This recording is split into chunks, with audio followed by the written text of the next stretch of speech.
Hello everyone, welcome to channel. आप में से बहुत सारे लोग क्लास 10th पास कर चुके हैं और अब एडमिशन लेने की बारी है। बहुत सारे लोगों को ये समझ नहीं आ रहा होगा अभी कि क्लास 11th में जो एडमिशन ले वो कौन सा बोर्ड को ऑप्ट करें, स्टेट बोर्ड या सीबीएसई। स्पेसिफिकली अगर बात करें तो झारखंड के स्टूडेंट के लिए झारखंड बोर्ड या सीबीएसई। तो आज आपके इसी क्वेश्चन का सॉल्यूशन मिलने वाला है, इसी क्वेश्चन का आंसर मिलने वाला है। आप कुछ टॉपिक पे बात करेंगे, हम लोग कुछ पॉइंट रखेंगे जिसके बेसिस पे आप ये जज कर पाइएगा कि क्या किया जाए, झारखंड बोर्ड में एडमिशन लिया जाए कि सीबीएसई बोर्ड में एडमिशन लिया जाए।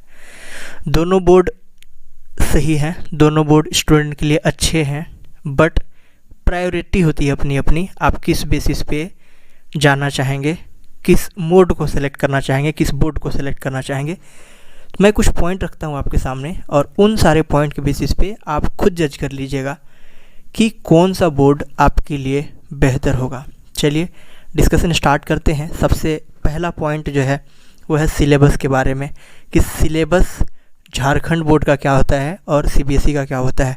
तो क्लास 11th और 12th के लिए जो झारखंड बोर्ड का सिलेबस होता है वो एकदम सेम होता है as that of CBSE. Same syllabus रहेगा। इवन आपका बुक भी जो फॉलो किया जाता है, बुक भी सेम ही रहता है, वो रहेगा एनसीईआरटी। तो एनसीईआरटी करिकुलम आपका सीबीएसई में भी फॉलो किया जाता है और झारखंड बोर्ड में भी। सिलेबस की अगर बात हो तो दोनों के दोनों बोर्ड में एकदम सेम सिलेबस है, कोई डिफरेंस नहीं है। क्लियर। नेक्स्ट टॉपिक है कि standard of question. Next point जिस पे हम बात करना चाहते हैं वो है स्टैंडर्ड ऑफ क्वेश्चन, कि किस तरीके का क्वेश्चन आता है। देखिए सीबीएसई का जो क्वेश्चन होता है, सीबीएसई का क्वेश्चन जो होता है उसका स्टैंडर्ड थोड़ा सा हाई होता है as compared to that of Jharkhand board और स्टेट बोर्ड। स्पेसिफिकली अभी हम लोग झारखंड बोर्ड के बारे में ही बात कर रहे हैं। सीबीएसई का क्वेश्चन का स्टैंडर्ड थोड़ा अच्छा होता है। Point number 1। पॉइंट नंबर 2 ये है कि जो झारखंड बोर्ड होगा, जो कि झारखंड एकेडमिक काउंसिल के नाम से जाना जाता है, यहाँ पे रिपीटेड क्वेश्चन आते हैं। क्वेश्चन का जो पैटर्न होता है वो रिपीटेड होता है, मतलब कि बहुत हद तक क्वेश्चन को प्रिडिक्ट किया जा सकता है कि कौन कौन से क्वेश्चन पूछे जाएंगे। एग्जैक्टली तो नहीं, बट बहुत हद तक कहा मैंने। क्वेश्चन रिपीटेड होते हैं झारखंड बोर्ड में। स्टैंडर्ड सीबीएसई का ज़्यादा होता है। झारखंड एकेडमिक काउंसिल यानी कि जैक का जो क्वेश्चन पूछने का स्टैंडर्ड होता है वो एवरेज होता है और क्वेश्चन रिपीटेड आते हैं, आसानी से प्रिडिक्ट किए जा सकते हैं और यूजुअली क्वेश्चन बैंक से ही रहते हैं। क्लियर है बात? ठीक। नेक्स्ट पॉइंट पे आते हैं, फ्यूचरिस्टिक स्कोप। फ्यूचर में क्या स्कोप है। कई लोगों के मन में ये डाउट रहता है कि क्या झारखंड बोर्ड से पढ़ने पे कहीं पे कोई प्रॉब्लम होता है, क्या सीबीएसई के स्टूडेंट को कोई एडवांटेज होता है। तो देखिए अगर सर्टिफिकेट के हिसाब से बात करें तो कोई प्रॉब्लम नहीं है, कोई भी प्रॉब्लम नहीं होगा। लेकिन अगर बात करें हम लोग कि डेवलपमेंट ऑफ माइंड, तो एक सीबीएसई का स्टूडेंट का जो क्वेश्चन का लेवल होता है वो थोड़ा अच्छा होता है, और अगर क्वेश्चन का लेवल अच्छा है तो वो रेडी है उसके लिए कि उसका क्वेश्चन का लेवल अच्छा है तो उसको प्रिपेयर भी उसी लेवल में करना है। और इस बेसिस पे आप कह सकते हैं कि सीबीएसई का जो स्टूडेंट होगा वो झारखंड बोर्ड के स्टूडेंट से थोड़ा लीड करेगा, और ये एडवांटेज जो है, ये एडवांटेज उसका सिलेबस और उसका क्वेश्चन का पैटर्न ही दे देता है। लेकिन अगर झारखंड बोर्ड का स्टूडेंट भी अगर अच्छा पढ़ रहा है और क्वेश्चन अच्छे फॉर्म का कर रहा है तो कोई डिफरेंस नहीं होगा। Next point, result. रिजल्ट पे ही डिफरेंस आता है झारखंड बोर्ड में और सीबीएसई बोर्ड में। देखिए रिजल्ट में हम लोग 2 पॉइंट पे बात करना चाहेंगे। पहला पॉइंट है मैक्सिमम परसेंटेज ऑब्टेन्ड। तो बात करें झारखंड बोर्ड का जो टॉपर है क्लास 12th का 2020 में, 2020 में, उसमें उनका जो मैक्सिमम परसेंटेज था दैट वाज 91.4%। 91.4% मैक्सिमम था।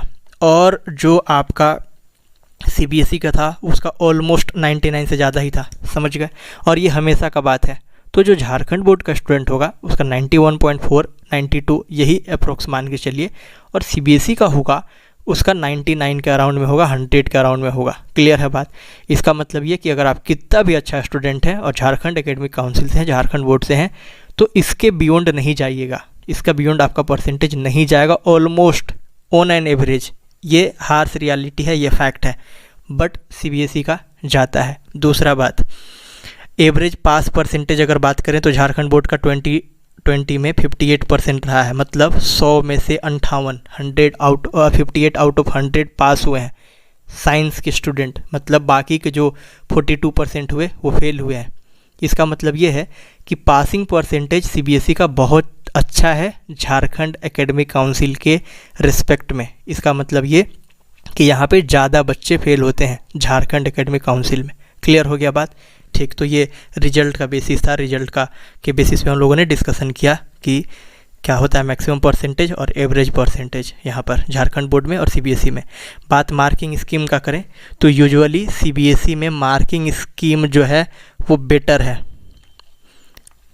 है, ज़्यादा मार्क्स मिलता है। झारखंड एकेडमिक काउंसिल में सीबीएसई के रिस्पेक्ट में कम मिलता है। क्लियर हो गया बात।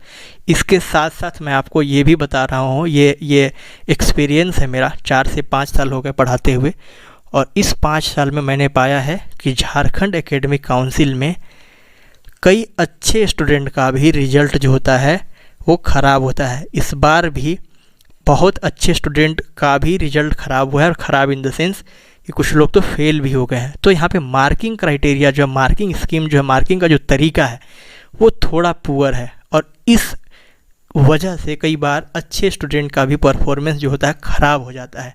इस बार बहुत सारे स्टूडेंट को मैंने देखा है, अच्छे स्टूडेंट हैं जो कि 90% तक क्लास 10th में लाए थे, लेकिन यहाँ पर उनको कोई सब्जेक्ट में फेल कर दिया गया है। क्लियर। तो मार्किंग स्कीम के बेसिस पे अगर बात करें तो सीबीएसई का प्रेडिक्टेबल रहता है। सीबीएसई में यूजुअली ऐसा नहीं होता है कि कोई अच्छा लिख करके आए और फेल हो जाए, लेकिन झारखंड बोर्ड में ऐसा केस कई बार देखने को मिला है, और यूजुअली बार बार देखने को मिला है। हर साल आपको कुछ न कुछ ऐसे लोग मिल ही जाएंगे। इसके बेसिस पे भी आपको डिसाइड करना है कि झारखंड एकेडमिक काउंसिल की सीबीएसई। और नेक्स्ट बात, transparency in rechecking. Transparency in rechecking मतलब कि अगर आपका रिजल्ट ख़राब हो जाता है और आप रीचेकिंग के लिए अप्लाई करते हैं तो झारखंड बोर्ड में बहुत कम चांस होता है कि चीज़ें इम्प्रूव होंगी। समझ रहे बात। इसका मतलब ये है कि अगर रिजल्ट ख़राब होता है तो सिर्फ मार्क्स को ऐड कर दिया जाता है, और उसका भी जो प्रोसेस है वो डिफ़िकल्ट है, लेकिन सीबीएसई में कंपैरेटिवली आसान है। क्लियर हो गया बात। तो ये था आपके पास कि ट्रांसपेरेंसी कैसा रहेगा रीचेकिंग के लिए अगर अप्लाई करते हैं तो। क्लियर। तो ये जो सारे डिस्कशन थे वो डिस्कशन इस बेसिस पे बनाए गए थे कि मैंने भी जो अपना 12th है वो झारखंड बोर्ड से ही किया है, झारखंड एकेडमिक काउंसिल से ही किया है, और अभी 5 साल से मैं झारखंड एकेडमिक काउंसिल के स्टूडेंट को और सीबीएसई के स्टूडेंट दोनों को, जैक, सीबीएसई और आईसीएसई के स्टूडेंटों को पढ़ा रहा हूँ। इसमें मेरा कुछ ऑब्जर्वेशन है अपने स्टूडेंट को लेकर के, और उसी के बेसिस पे मैंने ये पॉइंट रखा है। लेकिन इसका ये बिल्कुल मतलब नहीं है कि मेरे कहने के अनुसार आप कोई भी बोर्ड को सेलेक्ट करें, आप अपने बेसिस पे जज करें। ये जो मेरा एक्सपीरियंस था मैंने कहा, उम्मीद है कि ये सारी चीज़ें आपको आगे ले जाने वाली स्टेप्स में मदद करेगी। वीडियो को लास्ट तक देखने के लिए thank you. Thanks a lot. Have a great day.